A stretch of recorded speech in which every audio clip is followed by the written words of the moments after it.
Oke, jadi kalau sepanjang penggunaan belangko yang berbeda, Anda firm ya? Berapa persen tuh? 100% berbeda. Dari hasil analisa itu, 1115 identik dengan 1117, 1115 tidak identik dengan 1120, dan 1117 tidak identik dengan 1120. Jadi dari ini saya bisa memastikan bahwa ijazah 1120 dicetak, ditulis menggunakan belangko ijazah yang diproduksi berbeda dengan ijazah nomor 1115 dan berbeda dengan belangko yang dicetak dengan belangko di ijazah 1117.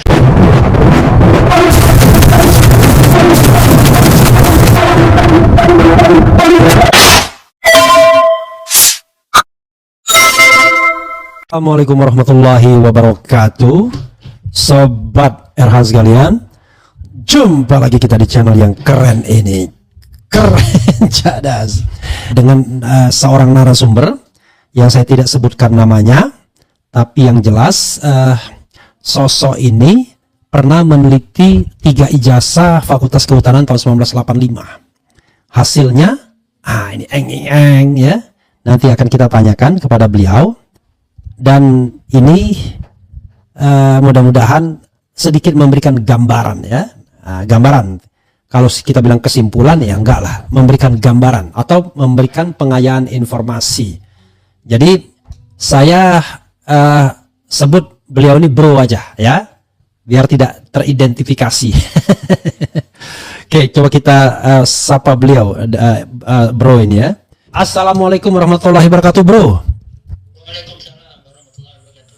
Saya panggil bro ya, karena bro itu kita tidak bisa tahu ya, apakah lebih muda, lebih tua, lebih atau sama, pokoknya sehat-sehat aja bro ya. Oke. Saya tiba-tiba mendapatkan informasi dari Anda mengenai bahwa Anda pernah melakukan semacam apa istilahnya, nanti Anda jelaskan sendiri, terhadap ijazah Fakultas Kehutanan nomor, kalau tidak salah Anda sebutkan 1115 ya kan, 1117 dan 1120 begitu ya? Betul. Nah itu 3 ijazah, kita tidak sebutkan ijazah itu nama punya siapa, tapi sekali lagi 1115, 1117 dan 1120 itu ya, ijazah dari Fakultas Kehutanan ya? Fakultas Kehutanan untuk tahun kelulusan yang sama, jadi bukan tahun masuk ya. Oke, tahun kelulusan yang sama. Oke, bro, silakan Anda menjelaskan sedetail-detailnya sesuai dengan prinsip jurnalistik ya kan? Kapan, apa, siapa? Kalau siapanya Anda sebutkan saja nomor ijazah kan? Ya. Apanya Anda melakukan apa? Kemudian di mana, kapan, ya kan? Mengapa, bagaimana? Silakan Anda sebutkan sesuai dengan urutan prinsip jurnalistiknya. Waktu kita kena dilanda COVID, itu kan hidup kita lebih banyak di dunia digital daripada di dunia nyata. Tahun 2021 itu sedang puncak-puncaknya, itu mulai ramal tuduhan, isu tentang tuduhan ketidakaslian sebuah ijazah. Oke. Dan kemudian di Twitter ya, saat itu Twitter ya, mulailah netizen ini membanding-bandingkan ijazah A dengan ijazah B, tapi fakultasnya berbeda. Dengan MIPA, ada dengan geologi, Fakultas Kehutanan dengan Fakultas Ekonomi, gitu loh. Ya pasti berbeda, bentuk ijazahnya pasti berbeda, format penulisannya juga berbeda, karena yang menerbitkan ijazah itu kan fakultas. Fakultas masing-masing ya? Fakultas masing-masing. Okay. Ada yang pakai tulisan tangan, ada yang pakai tulisan pakai rapido kan gitu kan. Kalau Fakultas MIPA tuh hurufnya pakai rapido. Tapi kalau Fakultas Kehutanan itu hurufnya pakai tulisan cantik itu loh. Oke. Saya bilang lah di Twitter saat itu, kalau mau membandingkan, kalau mau mendapatkan kebenaran, maka harus apple to apple. Kalau membandingkan ijazah MIPA dengan ijazah MIPA dari UGM tentunya, dari universitas yang sama ya, nggak bisa MIPA UGM dengan MIPA ITB ya, nggak bisa, saya bilang gitu. Kalau mau MIPA ITB yang dengan MIPA IPB, dengan teknik ITB ya dengan teknik ITB kan gitu. Nah, tapi kalau mau membandingkan ijazah kehutanan UGM ya harus dengan fakultas yang sama gitu loh. Bahkan dengan tahun yang sama barangkali ya? Ya, dengan fakultas yang sama dulu. Oke. Dengan fakultas yang sama dulu, kemudian diturunkan lagi yang diterbitkan pada tanggal yang sama. Tahun bisa beda, Bung Refli. Oke. Bisa aja 1 tahun 2 kali wisuda kan, atau 2 kali penerbitan ijazah, kemudian di Januari, kemudian di November, kan beda itu. Oke, yang Anda bandingkan tuh 3 ijazah itu tanggal yang sama ya? Ya, awalnya saya simpan dulu ijazah yang dipermasalahkan. Oke. Ijazah MIPA-nya saya tidak simpan karena tidak apple to apple. Kalau mau mencari kebenaran kan dari hati harus bersih dulu. Oke. Kita tidak ingin mencari kesalahan, tapi mau mencari kebenaran. Kan, gitu. Kemudian ada lagi itu saya minta di Twitter, siapa yang bisa bantu carikan satu lagi ijazah yang dari Fakultas Kehutanan, lulus tahun 85, bulan 11, tanggal 5, seperti gitu. Sorry, 5 November 1985 ya? Ya, 5 November 1985. Ada yang tayang satu, berwarna, kan gitu. Saya ambil lah. Karena foto yang dituduh tidak asli ini kan hitam putih. Ya. Saya ambillah yang berwarna 2, saya bandingkan. Sorry, maaf.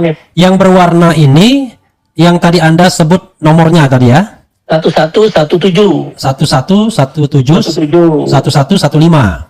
Bukan 1120 yang baru. Oh, oke. Saya dapat 2 itu. Ya, oke, baru dapat 2 ya. Ya. Dapat 2, saya bandingkan, berbeda. Begitu kan? Jadi saya tidak membandingkan tulisan, foto atau apa, tapi yang saya bandingkan adalah yang jauh lebih dalam lagi adalah belangko. Kan ijazah itu kan dibuat di atas belangko. Ya. Kalau belangkonya sudah tidak sah, ya ijazahnya pasti tidak sah gitu loh.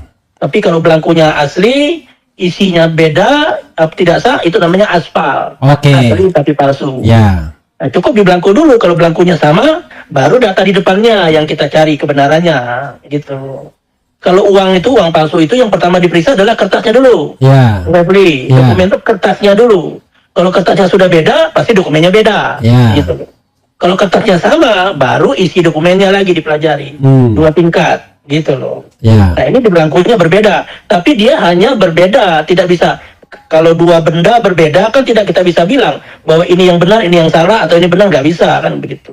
Ya, tapi kalau kemungkinan benar, kemungkinannya kan dua-duanya salah satu benar, atau tapi dua-duanya benar nggak mungkin. Nggak mungkin karena berbeda. Iya. Gitu loh. Ya. Nah, kemudian saya minta lagi ke teman-teman di luar netizen. Teman-teman di luar gitu kan, cariin dong satu lagi. Saya mendapat perbedaan. Tapi bisa yang A, yang minoritas, atau yang B yang minoritas. Saya perlu pihak ketiga gitu kan. Kalau voting itu kan pihak ketiga minimal ganjil kan. Gitu. Nah, tiba-tiba jam 1 pagi saya dapat kiriman via WA. Satu lagi foto ijazah hitam putih. Nomor ijazah 1115. Oh, 1115. Kemudian saya bandingkanlah menggunakan visual comparison, jadi komparasi visual. Visual comparison ya? Komparasi visual. Comparison atau kompresi? Comparison.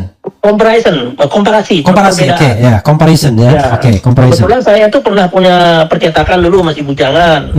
Jadi sudah terbiasa melihat para ahli cetak saya tuh melakukan montase. Montase itu Bung Refli kalau datang ke percetakan, Bung Refli bilang bisa nggak cetakin ini kartu kop surat saya sudah jelek nih di ini ya, bisa nggak cetakin? Tapi dokumen yang Bung Refli kasih kan tidak ada filmnya dalam bentuk kertas. Nah, biasanya kita membuat film baru dengan melakukan teknik montase, supaya hurufnya diletakkan di tempat yang sama. Dulu belum pakai ini ya, belum pakai laser, dulu pakai lithograph itu loh, yang dikerok itu loh, huruf dikerok itu loh Pak. Ya, itu. Itu teknik montase. Tapi itu tidak bisa 100% sama. Karena ada pemekaran, ada penyusutan. Karena dulu bukan digital kan, analog gitu loh. Tapi Bung Refli, kalau sudah jadi master, Bung Refli cetak 1 juta lembar pun, lembar yang pertama dengan lembar yang terakhir itu sama. Ya paling gradasi warnanya aja yang mungkin sudah ada, kalau ada pucat gitu. Tapi makanya kalau ganti tinta, tapi titiknya, lokasi titiknya itu koordinat titik setiap ini. Karena kan film itu kan raster. Raster itu ada kan jutaan titik sebetulnya. Itu kan kita zoom kelihatan bahwa raster ini sudah berbeda dengan ini. Kalau di dalam master yang sama itu 100% sama hasilnya. Walaupun pakai warna yang berbeda, misalnya mau hitam, ganti lagi misalnya tintanya coklat atau merah, selama menggunakan plat yang sama, master plat namanya ya, maka hasilnya akan sama. Oh, itu pakai master plat ya, Master plat, percetakan itu kan pakai master plat, gitu kan. Nah, sehingga biasanya master itu disimpan, Bung Refli. Untuk pesanan baru ya, untuk pesanan lain. Yang akan datang. Master itu kita lapisi supaya tidak terjadi korosi, kita simpan dalam rak master yang kelembapannya diatur temperatur tertentu untuk mengurangi kemungkinan dia korosi. Kita lapisi pakai zat kimia sehingga dia tertutup. Jadi tahun depan Bung Refli datang lagi, tinggal memberi nomor master. Atau cukup dengan SMS dulu. Tolong dicetakkan 500.000 lembar master 013281. Nah, kalau langganan dengan percetakan ya. Nah, saya tinggal cari master yang nomor itu, saya cetak 5,5 juta lembar. Tidak ada desain, sekali saja desain. Nah, jadi karena saya biasa bekerja di percetakan dan tahu akurasi dari penggandaan cetakan, maka dengan teknik yang saya punya pengalaman itu, saya bisa pastikan bahwa ijazah nomor 1117 ya dengan 1120 dengan 1120. Oke, artinya bisa dikatakan bahwa dua ijazah dicetak dari master yang berbeda. Yang berbeda. Dan rasanya tidak mungkin kalau misalnya dalam satu kesempatan ada dua master yang berbeda itu ya. Kalau Fakultas Kehutanan saat itu meluluskan 100 orang, aku mungkin nyetak 100 ijazah itu belangkonya 2 master. Ya, nggak mungkin rasanya ya. Nah, itu ijazah itu UGM lah yang mesti menjelaskan supaya akar kita nih bisa menerima itu kan. Gitu. Nah, kemudian saya tengah malam jam 1:30 dapat ijazah ketiga. Nomor 1115 Fakultas Kehutanan UGM, black and white, tertanggal 5 November 1985. Dengan tanda tangan rektor dan dekan yang sama tentunya kan. Gitu. Nah, kemudian saya dapat 3 sampel, namanya 3 sampel. 3 sampel ya. 3 sampel. Kalau bisa saja yang sampel ketiga ini sama dengan sampel pertama atau sampel kedua kan begitu.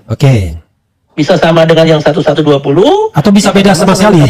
17 kan begitu kan? Atau bisa beda. Atau bisa beda sama sekali. Atau bisa beda sama sekali, berarti UGM-nya harus kita kasih itu namanya record, world record gitu loh. Apa ada universitas pencetak beragam ijazah yang terbanyak di dunia kan? Gitu. Saya lemparlah ke TV besar supaya lebih detail ya. Karena mata kita kan lebih supaya daya pisahnya lebih tinggi, pakai layar yang lebih besar. Saya bandingkanlah, saya jajarkan 3 ini, dan kemudian saya crossing. Dulu masih pakai manual, Bung Refli. Kan ada logo UGM-nya di tengah tuh. Ada ujung kelopak, ada pangkal kelopak. Dari pangkal kelopak bawah saya tarik ke ujung kelopak atas terus sampai keluar lembaran ijazah. Semua kelopak saya ambil dari ada 6 atau 7 kelopak itu. Itu kalau dia sama masternya, Bung Refli. Maka dari garis yang saya tarik dari kelopak pertama ini ketemu huruf di ujung, misalnya di kakinya N. Tapi kalau masternya sama, semua ijazah akan ketemu di kakinya N. Kalau kelopak bawah saya tarik ketemu di kalimat di ujungnya J, Yogyakarta ya. Di ujung kaki atas atau di kepalanya ya. Karena huruf itu kan panjang dari kepala sampai buntut kan. Ya kalau ini ketemu di kepala, maka ijazah yang dicetak dengan master yang sama akan ketemu di kepala huruf J semua. Nah, tapi kalau ijazah yang satu kepala J, yang satu ketemunya di perut J, ini sudah berbeda masternya. Itu saya lakukan, namanya analisa komparasi, tapi manual, teknik montasenya manual. Saya simpulkan ijazah A berbeda dengan ijazah B. Ijazah B, saya tidak memberi nama, tidak menyebut nama dulu. Saat itu saya tutup namanya pakai A, B, C aja. Ijazah A beda dengan B beda dengan C dengan A ekivalen, identik. Gitu loh. Ijazah A ini kalau nggak salah ijazah nomor 1115, ijazah B ini adalah 1120, yang ijazah C 1117. Dibalik ya, jadi ya. Sorry, urutannya 1115, kemudian 1120, 1117. Lalu kesimpulannya? Dari hasil analisa itu 1115 identik dengan 1117. 1115 tidak identik dengan 1120. Dan 1117 tidak identik dengan 1120. Jadi kesimpulan saya ulangi yaitu 1115 identik dengan 1117. Satu kesimpulannya. Kesimpulan yang kedua, 1115 tidak identik dengan 1120. Betul. Kesimpulan ketiga, 1117 tidak identik dengan 1120. Ada lagi yang bisa disampaikan, Bro? Jadi dari ini saya bisa bilang bahwa saya bisa memastikan bahwa ijazah 1120 dicetak, ditulis menggunakan belangko ijazah yang diproduksi berbeda dengan ijazah nomor 1115 dan berbeda dengan belangko yang dicetak dengan belangko di ijazah 1117. Oke. Belangkonya yang berbeda. Ya, kami tidak menganalisa isi ya, kami menganalisa belangko karena saya percetakan. Yang saya pisahkan adalah, yang saya bedakan, yang saya komparasi adalah belangko. Oke, jadi kalau sepanjang penggunaan belangko yang berbeda, Anda firm ya, berapa persen tuh? 100% berbeda. Oke, jadi Anda firm 100% berbeda. Jadi Anda tidak menganalisis isinya. Anda menganalisis bahwa itu dicetak dari belangko yang berbeda. Ya, bukan. Itu belangko itu dicetak dari master yang berbeda. Dari master yang berbeda. Oke, atau dengan kata lain, belangko 1120 berbeda dengan belangko 1115 dan 1117. Belangko 1115 sama dengan belangko 1117. Ya, betul. Oke, ada lagi yang mau disampaikan? Identik, namanya identik ya. Sebelum saya bertanya mengenai tadi kan, mungkin pendidikan Anda dan lain sebagainya ya, karena kadang-kadang orang mempertanyakan apa dia kapasitasnya dan lain sebagainya kan, apa sih latar belakang pendidikan, walaupun Anda sudah menyebutkan kalau di MK itu expert atau ahli itu ada dua, by education atau by experience atau dua-duanya both ya kan. Jadi orang bisa saja edukasinya tidak relevan ya kan, ya, tetapi dia punya experience ya. Tidak semua politisi itu dari Visipol kan? Iya, betul. Banyak politisi yang dari IPA malah kan? Visipol belum tentu jadi politisi. Iya. Sebaliknya bisa aja dia dari pertanian atau dari kehutanan. Tamatan IPB belum tentu jadi petani gitu. Betul. Atau bisnis pertanian. Oke, apalagi yang Anda ingin sampaikan? Itu cukup itu. Oke. Saya kira yang Anda katakan tuh jelas, tegas ya. Jadi kesimpulan yang bisa diambil adalah tadi bahwa ijazah 115 identik dengan 117, ijazah 115 tidak identik dengan 1120, ijazah 1117 tidak identik dengan 1120 ya. Itu kesimpulan umum satu. Kesimpulan umum dua, belangko ya, belangko 1115 identik dengan belangko 1117, belangko 1115 tidak identik dengan belangko 1120, belangko 1117 tidak identik dengan belangko 1120. Begitu ya? Betul. Oke. Nah, orang tentu akan bertanya, Anda ini cuma sekedar pedagang atau orang yang berpendidikan? Sorry, maaf ya. Tanpa menyebutkan asal universitas atau fakultas tentu relevan kan? Fakultas apa, tetapi universitasnya nggak disebutkan, is okay, nggak apa-apa. Silakan. Ya, saya itu insinyur elektro. Oke. Pengkhususannya adalah komputer dan telekomunikasi. Oke, jadi Anda insinyur elektro. Ya. Kekhususannya komputer, elektronik dan telekomunikasi. Oke, komputer dan telekomunikasi. Jadi sobat R sekalian, ini orang yang tidak buta teknologi pasti. Jadi gini, orang elektronik itu orang yang biasa bermain dengan ukuran kecil, 10 mm. Oke. Dia merancang PCB itu, dia sangat halus dan sangat detail. Sehingga dia terbiasa bekerja, berpikir secara detail. Nah, ini membandingkan secara visual 2-3 dokumen ini membutuhkan kemampuan melihat secara detail. Oke. Gitu. Dan tapi kalau seperti Rizwan aja kita nggak punya kemampuan, kita harus detail, dilihat, ditatap gitu kan, diperbesar, di zoom sampai 1000 kali kan gitu. Jadi kalau dengan forensik itu kan tugasnya adalah detailer kan gitu. Kalau dengan mata biasa ya nggak bisa lah ya. Ya kayak sidik jari. Mana bisa saya membedakan sidik jari saya dengan refli itu sama beda? Atau sidik jari yang ada di kaca sebuah mobil adalah sidik jari si A, nggak bisa. Itu harus diambil, diperbesar, komputer nanti yang membedakan, kemudian ketemulah di dalam database sidik jari. Oh, ini sidik jarinya refli, berarti ini betul mobilnya refli yang hilang kemarin, kira-kira begitu. Oke, bro, ini pertama terima kasih ya, Anda sudah sharing pengalaman, ya kan? Kalau seandainya pengalaman atau pengetahuan Anda itu dibutuhkan untuk sebuah proses hukum, Anda bersedia atau nggak bersedia? Kalau untuk kepentingan kebaikan bersama ya bersedia. Oke, bersedia ya. Misalnya one day tiba-tiba datang penegak hukum ke saya ya kan? Dia minta tolong dong saya dihubungkan dengan yang bersangkutan. Anda bersedia? Bersedia. Bersedia ya. Jangan sampai kemudian saya nggak bisa nih. Oke. Tetapi kalau untuk kepentingan negara tentu saya bersedia. Oke, untuk kepentingan negara bersedia ya. Jadi Dan itu kan subjek tuh apa yang Anda pernah teliti ya. Iya. Sekali lagi yang Anda lakukan itu pada tahun berapa itu? Tahun 2021. Oke. Ini tahun 2021 ya. Kalau seandainya ditarik ke 2025 itu masih relevan nggak? Apa yang Anda lakukan 2021? Dulu foto 1120 saya dapatnya fotonya hitam putih. Ya.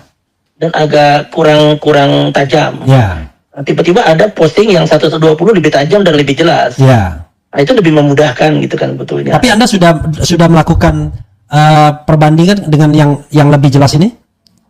Sudah. Sudah, dan hasilnya tetap sama. Tetap sama. Oke, itu yang paling penting. Diambil dari dokumen yang sama yang hitam putih dengan yang berwarna itu ya. Oke, hitam putih dan berwarna itu kalau dibandingkan tuh ada perbedaannya nggak? Nggak ada. Nggak ada ya. Jadi kita bisa rely on hitam putih, bisa rely on yang berwarna. Iya. Perkara itu ijazah punya siapa kita nggak persoalkan. Yang jelas Kan 1120. begini, ijazah 1115 itu kan hitam putih. Ya.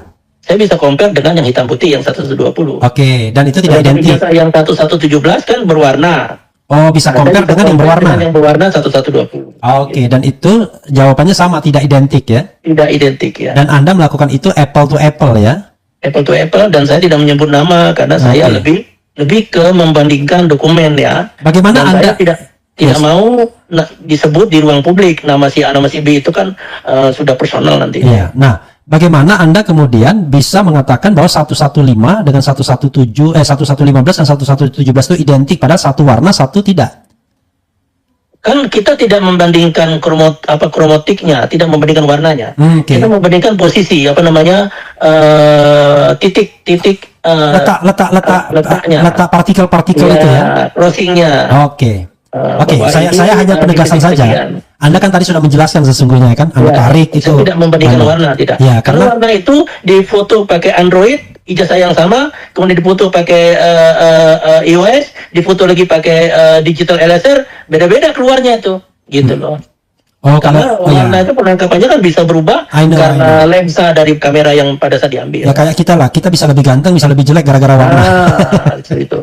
Tapi kalau titik jarak dua mata dengan hidung di crossing itu tidak berubah kan. Oke. Ya sebenarnya itu juga yang dilakukan oleh Dr. Tifa, tapi kita tidak membicarakan itu kan. Orang bisa berubah, tetapi ada yang tidak berubah, ya kan? Jarak antara dua mata gitu kan? Ya, dengan tulang hidung. Kemudian rahang gitu ya. Kemudian susunan gigi gitu. Itu kecuali kepalanya dihantam oleh truk ya. Kemudian disusun ulang gitu ya. Seperti Terminator itu kan Terminator. Itu bisa berbeda. Bahkan dia bisa cair itu, jadi logam cair. Betul. Barangkali Anda bisa melakukan closing statement ya. Saya tentu berterima kasih kepada Anda yang sudah mau sharing pengalaman Anda, dan kalau misalnya penegak hukumnya mendengar ini, ya tentu Anda menjadi orang yang barangkali berharga bagi mereka. Saya tidak tahu ya, karena banyak yang namanya lawyer seperti Hozinuddin itu sudah berteriak kita meragukan netralitas dan independensinya. Tetapi itu kan bukan urusan kita berdua di sini. Urusan Anda adalah Anda hanya membandingkan soal identik dan tidak identik. Ya, ini betul-betul kerjanya kerja teknis ya. 1115, 1117 dan 1120. Jadi itu yang harus kita garis bawahi. Jadi subjek itu 1115, 1117, 1120. Ini pertanyaan bodoh saja. Tiba-tiba muncul berduyun-duyun ijazah yang identik dengan 1120. Misalnya. Tidak apa-apa. Nggak apa-apa. Itu tidak berarti ya tetap beda dengan 1115, 1117 ya. Iya. Artinya bisa aja nanti ada yang format ketiga, ada format keempat. Maka Fakultas Kehutanan UGM harus kita kasih penghargaan. Dia paling kreatif mencetak ijazah kan gitu. Oke, bro. Jangan terlalu pinggir jurang, kayak kasihan Anda. Tetapi intinya adalah Anda siap ya kalau seandainya memang Anda dipanggil ya. Kalau memang dibutuhkan untuk kebaikan bersama, untuk mengungkap kebenaran, why not kan gitu. Oke. Makasih bro, silakan closing statement. Oke. Jadi teman-teman semua ya, ini kita tidak perlu bertengkar, tidak perlu membela kelompok A, tidak perlu membela kelompok B, karena kita sama-sama anak bangsa. Ya kita serahkan saja kepada aparat penegak hukum, dan nanti aparat penegak hukum juga bisa bertindak seadil-adilnya, insya Allah ya. Mungkin gitu, agar kebenaran yang disampaikan nanti bisa diterima oleh semua pihak. Dan kemudian bila ini sudah clear, maka suasana politik menjadi teduh dan kita fokus kembali untuk membangun bangsa. Oke, bro, terima kasih ya. Ya, terima kasih. Oke, makasih. Assalamualaikum warahmatullahi wabarakatuh. Waalaikumsalam warahmatullahi wabarakatuh. Ya, saudara sekalian, itu dengan narasumber saya. Jadi sekali lagi, bukan saya yang mencari, dia yang menghubungi saya. Lalu karena menarik, ya saya sudahlah, kita live by phone saja, identitasnya tidak disebutkan, ya kan? Biar kemudian tidak membawa konsekuensi apa-apa. Kita juga tidak menyebutkan nama-nama, ya, hanya menyebutkan nomor. Sekali lagi nomornya itu 1115, 1117 dan 1120. Untuk 1115 itu ijazahnya hitam putih. 1117 ijazahnya warna. 1120 ada yang warna dan ada yang hitam putih. Hasil kesimpulannya adalah ijazah 1115 identik dengan 1117. Ijazah 1115 sebagai kesimpulan kedua tidak identik dengan 1120. Kesimpulan ketiganya, ijazah 1117 tidak identik dengan 1120. Itu 3 kesimpulan mengenai soal identik dan tidak identik, ya. Nah, kalau kita itu terkait dengan tadi masternya, ya, plat masternya, ya, penggunaan plat masternya. Kalau kita terkait dengan blankonya, maka kita bisa mengatakan hal yang sama. Blanko 1115 identik dengan blanko 1117, blanko 1115 tidak identik dengan blanko 1120, dan blanko 1117 tidak identik pula dengan blanko 1120. Itu saja sobat era sekalian, ya. Mudah-mudahan apa yang saya sampaikan ini jelas dan bermanfaat, ya, buat kita semua. Tentu sekali lagi seperti pesan dari narasumber, kita mau cari kebenaran. Mudah-mudahan ini bisa diselesaikan, ya, sesuai dengan fakta yang benar, ya, dan tentu dengan proses yang berintegritas, bukan proses yang katakanlah gelap, tidak transparan, tidak akuntabel dan lain sebagainya. Nanti setelah ini selesai kita move forward sebagai bangsa ke depan, bagaimana membangun bangsa ini secara lebih baik, dan dikaitkan pula dengan iklim demokratisasi yang rasanya makin mengancam saja. Sepanjang kita ngomong memuji kekuasaan nggak ada masalah, tapi begitu sudah mengkritik kekuasaan atau orang yang pernah berkuasa, masalah di situ. Mudah-mudahan Indonesia makin baik dan cerah di bawah kepemimpinan Prabowo Subianto. Wassalamualaikum warahmatullahi wabarakatuh. Keren, cadas, cia.